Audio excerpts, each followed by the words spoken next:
Canada की सरकार ने गैंगस्टर लॉरेंस बिश्नोई गैंग के खिलाफ कड़ा एक्शन लिया है। कनाडा सरकार ने बिश्नोई गैंग को एक आतंकवादी संगठन घोषित कर दिया है। बिश्नोई गैंग पर कनाडा में खास समुदाय को निशाना बनाकर डर और धमकी का माहौल बनाने का आरोप है। इसे देखते हुए कनाडा की पब्लिक सेफ्टी मिनिस्ट्री की तरफ से जारी बयान में कहा गया है कि बिश्नोई गैंग एक इंटरनेशनल टेररिस्ट गैंग जो हिंसा, दहशतगर्दी और डराने धमकाने का काम करता है। ऐसे में बिश्नोई गैंग को आतंकी संगठन घोषित करने के बाद कनाडा की सरकार को उसके खिलाफ और कड़ी कार्रवाई करने की छूट मिलेगी।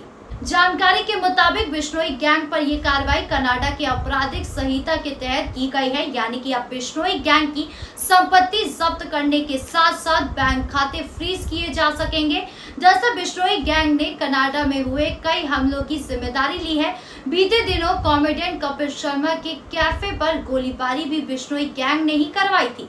इसके साथ साथ अब बिश्नोई गैंग की मदद करना भी अपराध होगा और जो मदद करता पाया गया उसके खिलाफ कड़ी कार्रवाई की जाएगी। आइए जानते कि आखिर कौन है ये लॉरेंस बिश्नोई जो सलाखों के पीछे है, लेकिन जेल में रहकर भी वो अपने आपराधिक गतिविधियों को अंजाम देता रहता है। समय समय पर लॉरेंस बिश्नोई गैंग के द्वारा हत्या और वसूली की खबरें सामने आती हैं।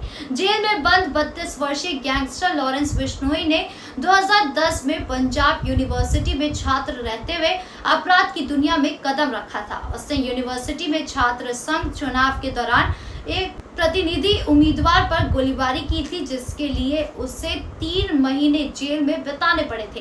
वो गैंगस्टर आतंकवादी नेटवर्क गठजोड़ का हिस्सा है और एनआईए ने कई चर्चित मामलों में उसे नामजद किया है। पुलिस रिकॉर्ड के अनुसार एक किसान का बेटा बिश्नोई पंजाब के फाजिलका जिला का मूल निवासी है और उसने चंडीगढ़ से कानून की डिग्री हासिल की है।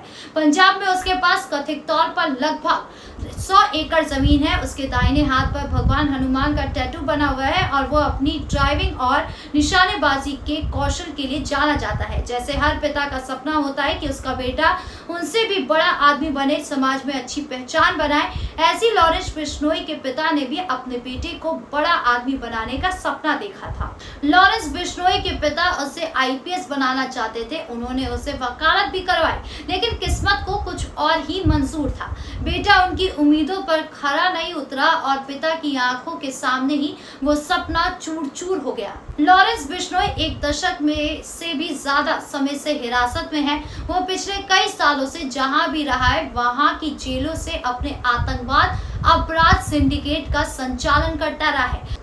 लॉरेंस बिश्नोई और बलकरन बलार्ड 1998 में से 5 साल का था जब राजस्थान में फिल्म हम साथ साथ हैं की शूटिंग के दौरान बॉलीवुड अभियान सलमान खान से जुड़ा कुख्यात काला हिरण शिकार प्रकरण हुआ था। इस प्रकरण के बाद बिश्नोई समुदाय नाराज हो गया था, जो इस काला हिरण को पूजनीय मानता है।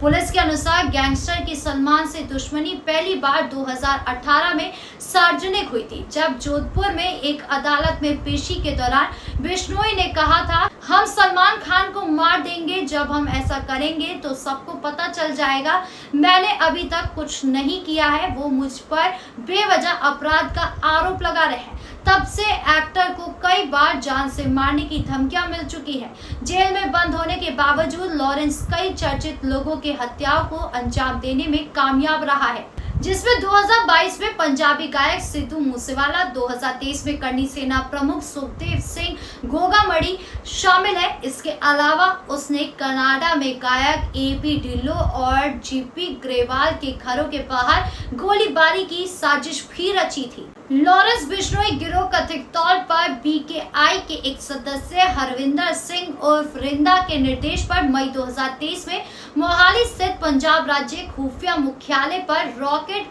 प्रोपेल्ड ग्रेनेड हमला करने के लिए भी जिम्मेदार था। पुलिस रिकॉर्ड के अनुसार कुछ ही वर्षों में बिश्नोई सबसे खूंखार गैंगस्टरों में से एक बन गया है। फिलहाल वो गुजरात की एक जेल में बंद है। आपकी इस पूरे मामले को लेकर क्या राय है, कमेंट बॉक्स में जरूर बताएं। धन्यवाद।